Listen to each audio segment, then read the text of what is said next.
నేను doctor Anant Kiran, neuro surgeon.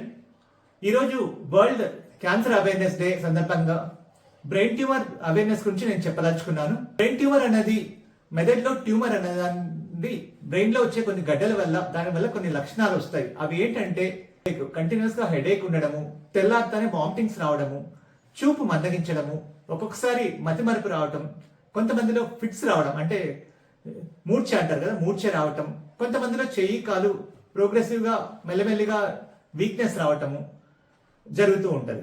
కానీ ఇట్లా లక్షణాలు ఉన్నప్పుడు మీరు అర్జెంట్ గా ఎంత వీలైతే అంత తొందరగా ఒక దగ్గరలో ఉన్న న్యూరో సర్జన్ కన్సల్ట్ అవుతే మీకుండే లక్షణాలను బట్టి తొందరగా దాన్ని డిటెక్ట్ చేసే అవకాశం ఉంటుంది. ఇప్పుడు చాలా అడ్వాన్స్మెంట్ ట్రీట్మెంట్స్ వచ్చేసాయి, మంచి క్యూర్ ఉందండి, చాలా చాలా క్యాన్సర్స్ క్యూర్ ఉంది. అందువల్ల మీరు ఎంత వీలైతే అంత తొందరగా ఈ లక్షణాలు ఉంటే దగ్గరలో ఉన్న న్యూరో సర్జన్ కలిస్తే బెనిఫిట్ అవుతుంది. బ్రెయిన్ లో గడ్డలు అన్నంత మాత్రాన భయపడాల్సింది లేదండి. ఇది చిన్నపిల్లల్లో పెద్దవాళ్ళలో కూడా రావచ్చు. వీటిలో మంచి గడ్డలు ఉంటాయి, చెడ్డ గడ్డలు ఉంటాయి. సో బ్రెయిన్ ట్యూమర్ అన్నంత మాత్రాన భయపడకండి. ఫస్ట్ దగ్గరలో ఉన్న న్యూరో సర్జన్ కలవండి. అర్లీ డిటెక్షన్ వల్ల తొందరగా మంచిగా ఆపరేషన్ చేసి దాన్ని క్యూర్ చేసే అవకాశాలు చాలా ఎక్కువ ఉంటాయి. నేను పైన చెప్పిన లక్షణాలు ఉంటే ఎంత వీలైతే తొందరలో ఉన్న దగ్గరలో ఉన్న న్యూరో సర్జన్ కలవండి.